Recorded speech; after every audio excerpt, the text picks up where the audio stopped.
Dans la série des petits accessoires cool que j'aime vous présenter, cette lampe. Elle est juste terrible. C'est une petite lampe qui s'appelle la Bowling P1, qui est une lampe que vous avez déjà certainement vue parce qu'il y a pas mal de youtubeurs qui vous en ont parlé, mais clairement c'est entre guillemets une petite lampe d'appoint, ce qu'on appelle une minette du coup. Tu vas du coup directement mettre sur ta caméra, pas en déporter. Ça c'est pour l'info vocabulaire. C'est le genre de petite lampe qui va te sauver un tournage ou qui va du moins te décorer, te rajouter une ambiance sur tes plans juste dingue. Bref, bienvenue dans cette nouvelle vidéo et tu l'auras compris, aujourd'hui on va parler de la Bowling P1.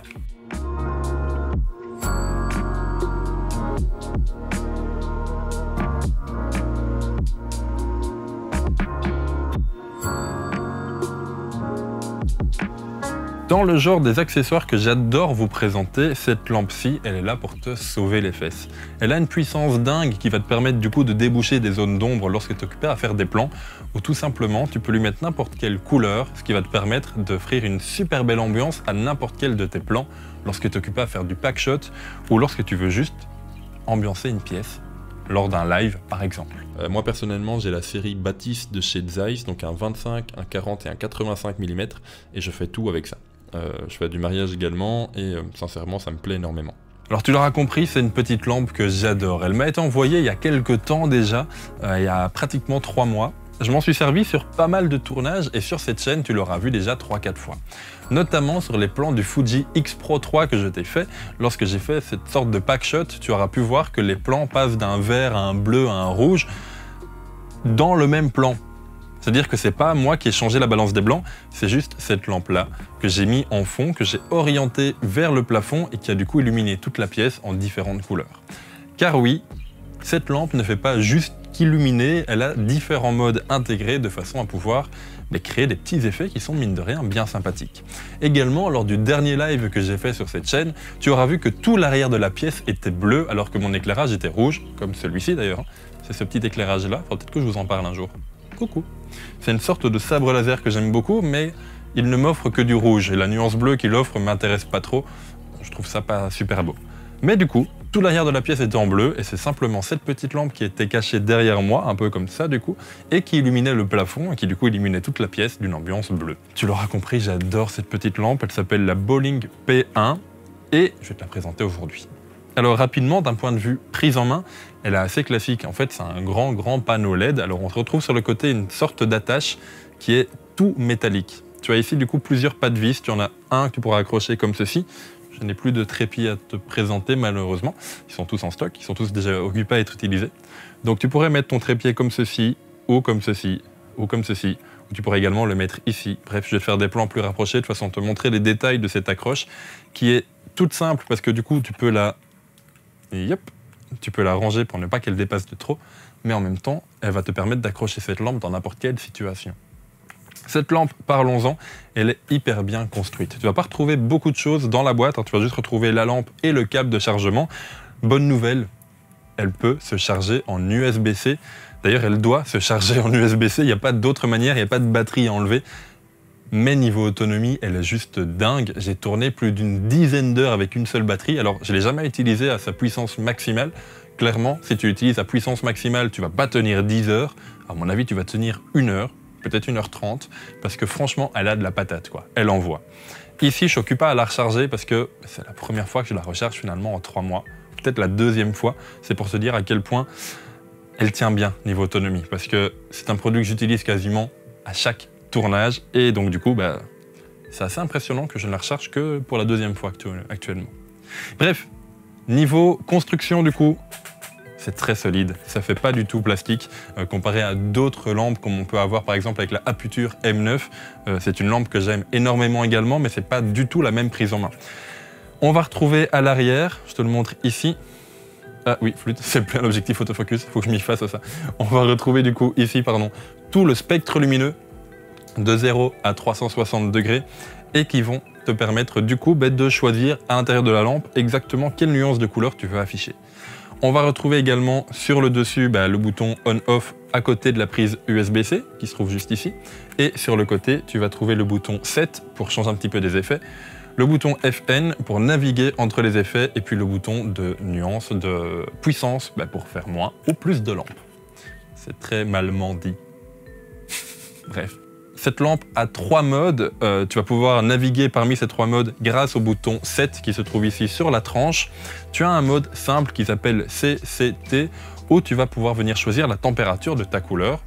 Tout simplement, ici je suis à 8400, tu as du coup une lampe très très bleue, ou si tu descends, tu vas avoir une lampe de plus en plus rouge, tout simplement. Alors, ce qu'on va faire du coup, la vidéo sera un petit peu moins belle, mais je vais éteindre mes 2 grosses lampes de façon à n'être éclairé que par celle-ci pour te montrer un petit peu tout ce qu'on peut faire avec. Voilà. Tu ne vois non plus rien et pourtant je suis ici. Coucou. Alors ici du coup, je suis éclairé simplement par cette lampe-ci. On a du coup différents modes. Alors ici, elle est juste à 23%. Si je m'éclaire à fond avec, voilà. Autant dire qu'elle envoie quand même de la patate. Et en rouge, ça fait un peu film d'horreur, hein, mine de rien. On va repasser, voilà, 4000. Ici, du coup, on se rapproche d'un blanc. Alors, autant dire que ça me pète les yeux. Mais cette lampe est quand même très puissante. Elle est juste, là, je tends mon bras, donc elle est à peu près à 1 mètre de moi. Elle est quand même bien puissante et offre des teintes de peau assez sympathiques. Tu peux donc choisir dans le premier mode la température de couleur que tu souhaites. Dans le deuxième mode, tu vas pouvoir choisir exactement la couleur que tu veux grâce au petit repère qu'il y a derrière avec les degrés et au contrôle de la saturation également. Tu as un mode HSI. Ici, je vais prendre par exemple, en allant derrière, je vais me pointer sur 240 degrés, qui est un bleu pur. Alors 240, hop, je descends avec le FN qu'il y a là sur le côté.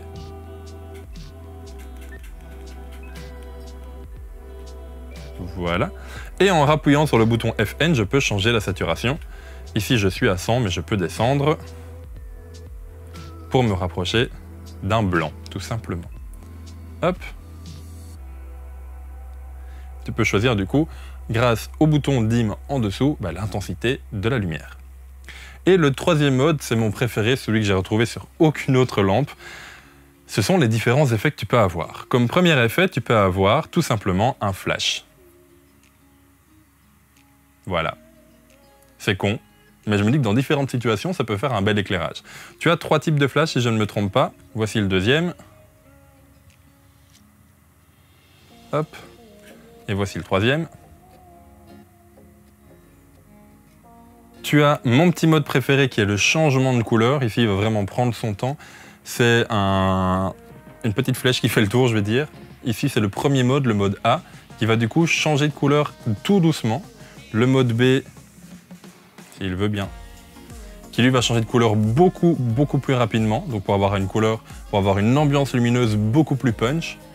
Et le troisième qui est encore beaucoup plus rapide quant à lui, mais qui en même temps va faire des petites variations de lumière. Dans ce mode-là, il ne va pas seulement changer la couleur, il va également changer l'intensité tout seul. Et enfin, le troisième, c'est vraiment un gyrophare, et ça c'est juste fait pour te péter les yeux. Donc, je vais arrêter directement. Voilà pour le mode B. Et voilà pour le mode C, uniquement du rouge. Wow, ça pète les yeux.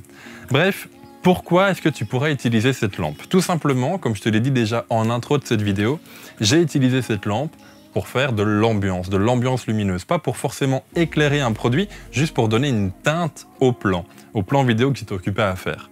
Si tu prends cette lampe et que tu la mets sur une couleur, tu peux tout à fait donner une ambiance générale à ton plan ou même à ta photo. Parce que oui, c'est une lampe que tu vas pouvoir utiliser également en photo. Mais les effets qui sont intégrés dedans, notamment les effets beaucoup plus lents, qui moi me correspondent beaucoup plus, peuvent te donner du coup un changement d'ambiance lumineuse au fur et à mesure. Ça peut être très bien pour des lives, comme j'ai déjà pu faire, ou tout simplement pour d'autres plans vidéo.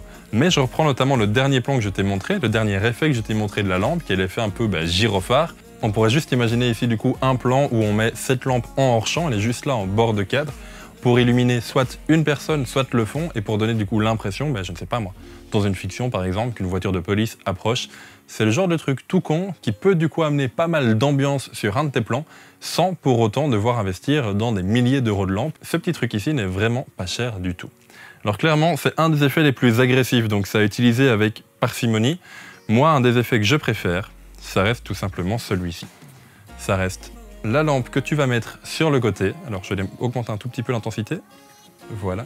Ça reste la lampe que tu vas mettre sur le côté et qui va changer au fur et à mesure de couleur, de façon à donner un petit aspect plutôt sympa au plan. Alors ici, j'ai volontairement sous-exposé en baissant ma lumière principale, de façon à te montrer l'effet de cette lampe-là. Bref, c'est la Bolling P1, c'est une des lampes que je préfère et que j'ai tout le temps avec moi pour faire du packshot, pour donner des petites ambiances à différents plans. Tu l'auras compris, je l'aime énormément, je te la recommande, je te mets le lien en description. Et puis n'hésite pas à me dire en commentaire dans quelles circonstances est-ce que tu verrais bien l'utilisation de cette lampe-là, que ce soit par le mode flash, par le mode... comment on pourrait appeler, ça doit porter un nom, ce changement de couleur perpétuel, ce petit design où tu changes au fur et à mesure de couleur à différentes vitesses, ou évidemment le dernier plan gyrophare qui te pète bien les yeux. Dans quelles circonstances est-ce que tu verrais l'utilisation de cette lampe-ci? Bref, j'espère que tu auras aimé cette vidéo. Si c'est le cas, n'hésite pas à laisser un j'aime, un commentaire et pourquoi pas à partager l'épisode. Quant à nous, on se retrouve très bientôt pour une nouvelle vidéo. En attendant, sors, fais des photos, fais des vidéos, mais surtout fais ce que tu aimes. Et puis, à la prochaine. Ciao!